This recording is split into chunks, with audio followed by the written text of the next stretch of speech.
Hi everyone, I am Stacey Taubman, founder and CEO of Rise Collaborative. Welcome to On the Rise TV, where we feature incredible women and their story. I can't wait to talk to Jessica Fialkovich. She is not only a business owner, but she helps others to sell their companies.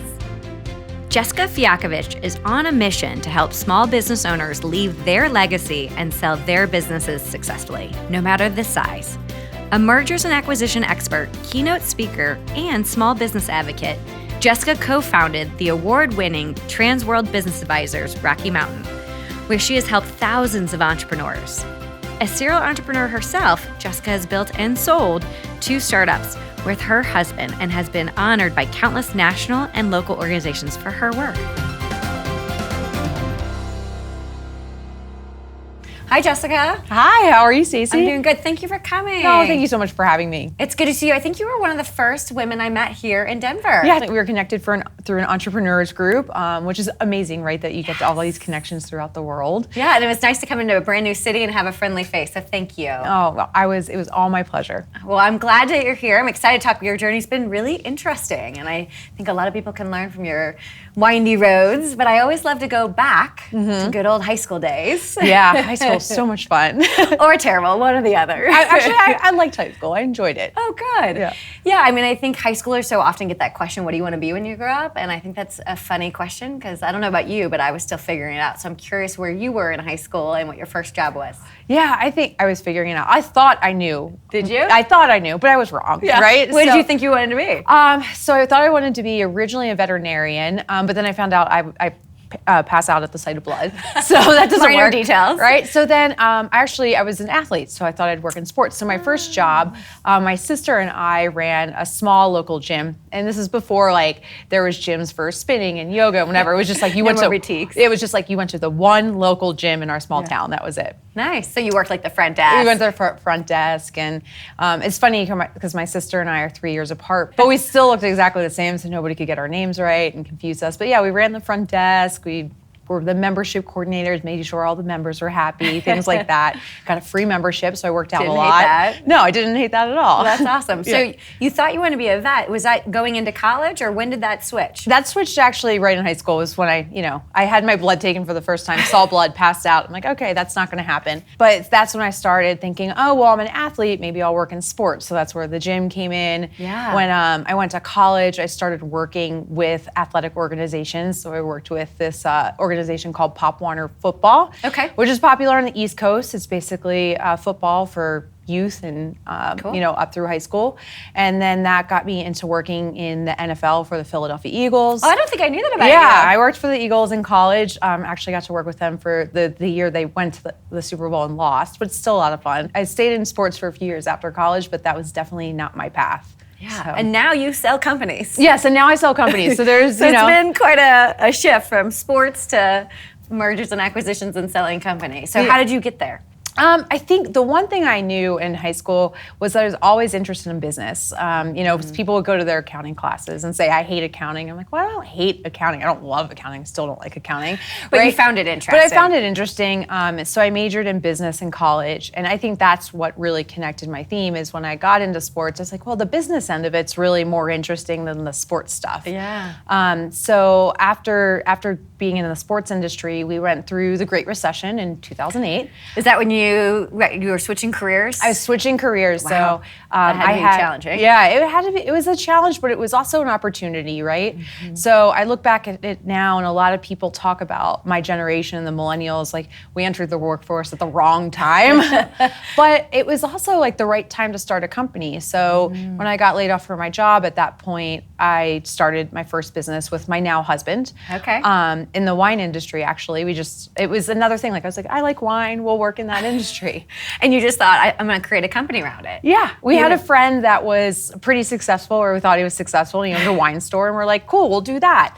But it was the business end of it that really got me excited about it. And so that you and your now husband, then boyfriend, I assume? Yeah, then boyfriend, yep.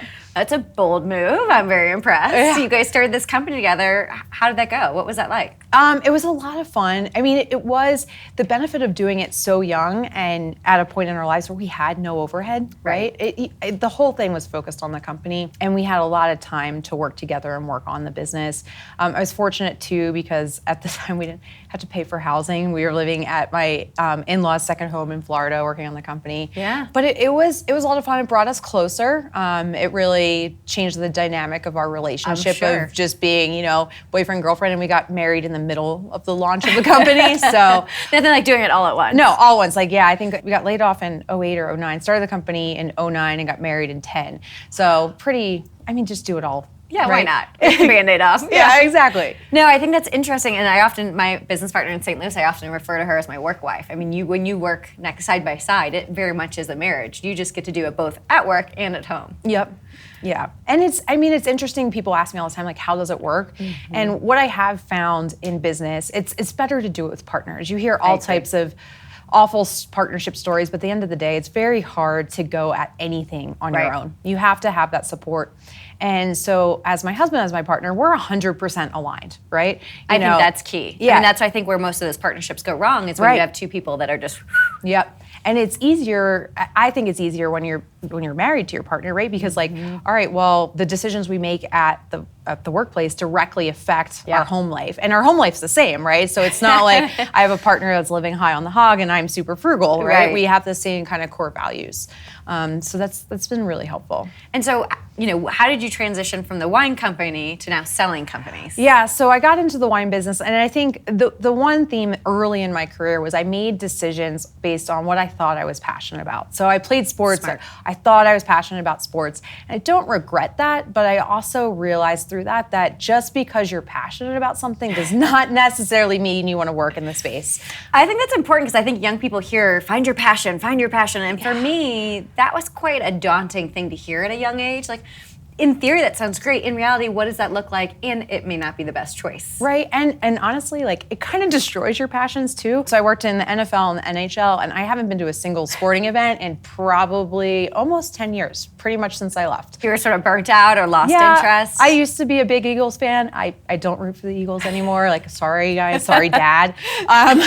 But so I heard that too, and it was super daunting to me, and it took me a really long time to figure out, it's not really do what you're passionate about, it's do what you're good at, right? Oh, interesting. And actually, one of my colleagues in Entrepreneurs Organization, which we're both members of, had said to my sister, you find what gives you energy and what takes energy from you. And the things that give you energy are what you're good at, because sometimes it's hard to identify, what am I good at too, right? Yeah, and I think there's times you're good at things that don't give you energy. Right. So I think I like that instead of passion, you're talking about what feeds you, what gives you energy. Right. So going back to the wine story, I'd pivoted into wine because I liked wine. I was passionate about wine, right? And then that passion slowly worn off. And what I did figure out was, you know what? I'm really good at small business strategy. I'm good at building companies. I'm good at growing them. I'm good at seeing kind of the big picture ahead of all the details. Sure. And so when we went to sell the company, because that's what we're like, all right. We're like, all right. So you go to business school, right? Yeah. And this is, you go to high school and you learn the basics of business, and you go to business school and they teach you how to found a company and grow it and manage the financials. But no one ever teaches you how to get out of a company. No. And what if you want to be done? Yeah. There's no company, no courses on how to sell a business, how to wind down a business, and I mean, businesses have a whole life cycle. It's not you're doing it forever and ever. Yeah. One of my mentors says, you're going to exit your business. It's either they're going to be walking out the door or feet first. At some point, you one exit. way or the other. Yeah. So when we went to sell the company, I didn't know anything, and I had a very hard time finding resources.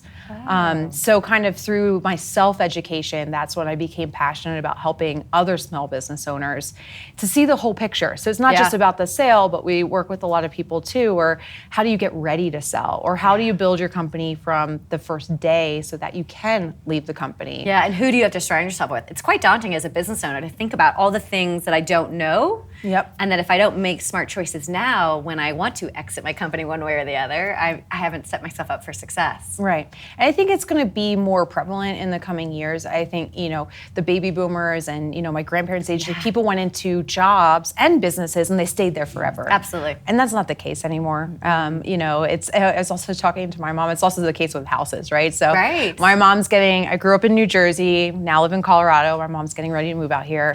And we're just talking and I was like, Mom, how many houses have you lived in? She's like, 5. And my mom's 65, right? She's like, how many have you lived in? I'm like, 19. Seriously? Yeah, and I'll be 37 next month, Sure. right? So it's a different dynamic, I think, in today's world of like, we're not staying in jobs, we're not staying in businesses for 40, 50 years, just like we're not staying in the same home or city. Right. I heard this analogy that in the past it was climbing the corporate ladder. Yep. And now it's more about HIIT, like high intensity interval training. Like you're all in, and then you have some moments. Yeah, so then you're all in. And I thought that was a really cool analogy because I do think it's more like that start and stop and all consuming and then pausing versus just steady and linear. Yeah, well, it's like Tim Ferriss's concept of mini retirements, right? Of like, so he has this concept of that, yeah, you can work really hard and you can take breaks throughout your life instead of saving up all this time for the end of your life to When enjoy you're tired, life, right? So I think that dynamic will change, and I think that's why I'm really excited about where business brokerage and exit planning is going, because I think before people only needed to use it once in their life, and I think that's going to change with the millennial and younger generations. Yeah, and I think a lot of young women, I think it's becoming more popular to start companies as young women, but I still think this idea of selling a company or mergers or acquisitions or any of those topics still isn't prevalent.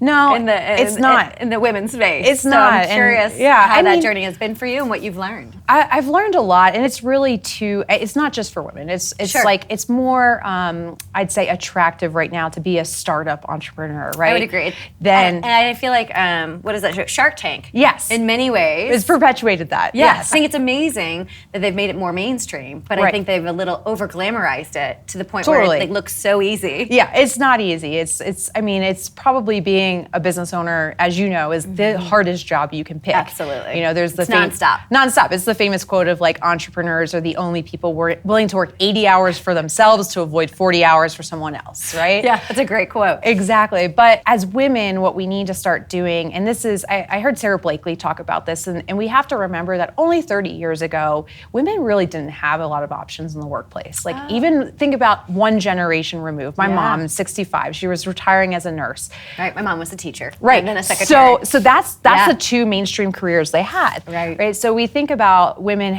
should have made all this progress, but we actually have. My grandmother was a homemaker. My mom was going to either be, she was both at one point. She was a special ed teacher and an RN, right? Yeah. And now this new Gen X and millennial generation have everything opened up to them. Which can sometimes create this paradox of choice. Exactly. We think they're so lucky in many, well, I should say I'm so lucky in many ways. I am a Gen X. Yep. But then it's almost daunting to figure out I can do anything, so what do I do? Right. And I think part of it is educating yourself. So just as we see a lot of programs that are focused in STEM and science for teenage girls and high school too, I would really like to see a push on business and finances. Yeah. And so this idea of selling a business, how do you, it sounds like you sold your business and that's how you learned. Yep. And now you do it for other companies. Yeah. And what are some of the lessons you've learned or some of the bumps along the way? So I think the biggest lesson I've learned in selling companies and in business in general is, yes, there's finances, there's all the kind of stuff that you have to deal with on the technical side, but it comes down to people. We keep hearing that. It's so funny. I think the universe is trying to tell me because I'm still learning about the people side of business. Yep. And people keep bringing up people. Yeah, so I mean, no matter what you do in today's society, you're going to interact with others. I was lucky my dad was a psychologist, so I minored in psych in college, and I studied a lot of like the dynamics of human interaction and what drives people and 6 human needs and things like that. Yeah. And it's crazy, the more experience I get in my business career, that's really what it's about. So yes, we're selling businesses, we're putting these deals together, but essentially we're putting two groups of people together. Yeah, absolutely. Yeah. And we were talking about people and how that's an opportunity for me, and I've been growing a lot. So I've been reflecting a lot on strengths. And I have strengths, right? I can get stuff done. I work really hard and can do every job you can imagine, probably why learning to manage people is challenging for me because I just do all the jobs. Right, yeah. So it's such a strength of mine, but it's also a shadow of mine in the sense that I need to learn to step back and stop being a control freak. Yeah, totally. So I think a lot lately about the strengths and how they can also be a shadow. I'm curious if you have a strength that you have found throughout your career has also been a shadow at times. Yeah, so I'm a very hard worker. Yeah. So like when people talk about they work hard, like usually double down on that, and it's somewhere where I lie.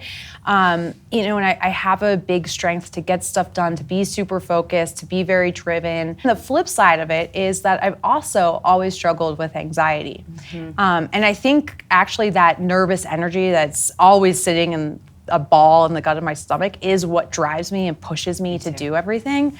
But it's also a huge weakness. And I think the conversation around mental health that's happened over the last couple of decades has helped me know that's actually put a name to it and be like, this is why you do this. This is why this frenetic energy. Yeah, this is where you have panic attacks at 2 a.m. and things like that. But it's also helped me deal with it and kind of channel it into the positive uses of it and not the negativity that's going to bring me down. And because the other side of anxiety too is the depression of not being able to get out of bed and do anything is a complete opposite. Right. So no, and I think anxiety is way more prevalent than people give credit to. Yes. So I'm glad the conversation's happening. I'm such an anxious person and can have a lot of frenetic energy, which can read as lots of energy, which is great and has served me well. But when it's paralyzing, it can be quite daunting. Right. So I've thought a lot about that too. Is looking at it too. It is the two sides. It's two sides of the same coin. And it's not a strength or a weakness. It's just a personality trait that I can choose to activate on either side. It's just how I want to control that energy. No, absolutely. I think that's so interesting. And so you've been with your current company for quite some time now. How many years? And your company wins like every award. Every time I go to an event, you guys are winning an award. We have a great PR team. Yeah, you guys are doing amazing. How long has it been? So we'll be celebrating our 8-year anniversary in March. So that'll kick off our 8th year. So we've been in business for 7 years now. Now they talk about small businesses and how to get past, is it the 5-year mark or the 7-year mark? So after 5 years, about half of small businesses close. After 10 years, about 80% of them close, which is just crazy. Yeah. And that's why I really enjoy what we do too, because on the other side of it, only 13% of businesses ever sell.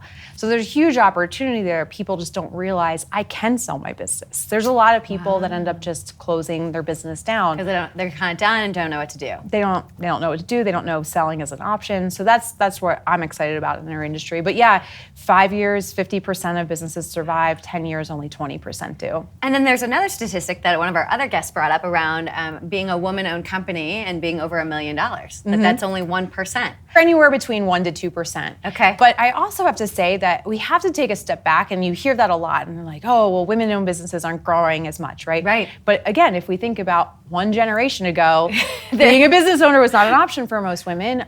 We've made a long way, and of all businesses, only 4% gross more than $1 million. Oh, I didn't know that. So then we're not that far. We're potentially about halfway behind with a shorter amount of time. Yeah, and you've seen women-owned small businesses have accelerated in terms of numbers. In some states, it's almost 50% of small businesses are women-owned now, which even 10 years ago, that number was like 30. So there's a lot of progress to be made, and there's also, I talk to a lot of women's groups too, and like $1 million is not, great, you make $1 million. There's a lot of $1 million companies that actually don't profit anything, right? Interesting, yeah. So is it better to be a profitable company at $200,000 or $500,000 or even $50,000 where you're making money for your family? Yeah. Or to have $1 million company with employees and overhead and you're not making any take-home money? So well, I'm not surprised you know all these stats regarding a million or more because you're a part of an organization, entrepreneur organization, EO. Right. And to be a part of that, it's $1 million or more in revenue. Right. And what I love about EO is they have an accelerator for people who aren't quite at $1 million. Right, exactly. I was a part of EO Accelerator and trying to get to that $1 million mark. And you're very active. You were the president, I feel like, when I met you. Yeah, well, I'm incoming president. There's a very long road to become president of EO. Just kidding. They give you a lot of leadership training, which is amazing. I think any organization where you can be part of a group of colleagues, and they give you like some education and training. Remember, I like school a lot. Yes. So I'm seeing a theme here. Yeah, so I will be president in July of 2020 is my first month, and then so 1 year term. But there's like a 1 to 2 year ramp up. So very cool. It's a great organization. I enjoyed being a part of it. Yep. And so what's next for you? So I talked a lot about that. There's no education programs about buying and selling a business. Yes. So actually, this month, February 2020, we're launching an online education course about buying and selling businesses. I'm glad you're here today, so I can learn about that. Yeah. So it's called Exit Factor. Okay. It's exitfactor.com, and our first first course launch is called Prep to Sell, and it's prepping to sell your business over the course of a year. Is it for someone who is getting ready to sell, or someone like me who's in there still building the business and hoping down the road? So it's really designed for someone who's 1 to 3 years out. Okay. But the basics of how to build your company for sale is also how to make it more profitable. Oh, interesting. So our target market, which we talk a lot in business, right, is business owners that are about 1 to 3 years from listing their business for sale. But I do see there could be a lot of value for business owners that are thinking like, how do I make this more profitable? How do I position myself down the road? And then we're also right behind that course, we're launching some mini courses about the financials. Like, so how do financials work in a business? How does evaluation work?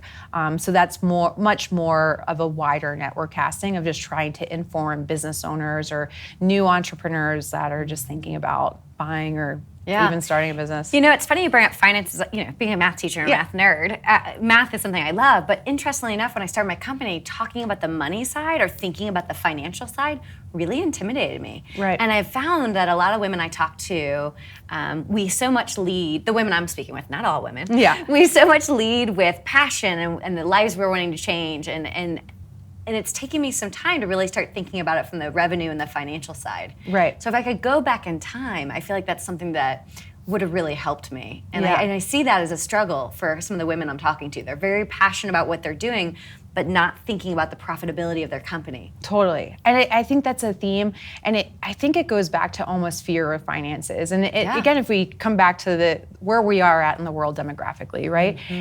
One, they don't really teach you finances in school. You know, it just doesn't come up. But I didn't take a business class, really. Yeah, but even in business, they teach you accounting. Accounting is not finances. Like, that's a good point. You know, it's debits and credits. It's not teaching you what the numbers mean. And then most of the dynamics in our household where our fathers control the finances, right?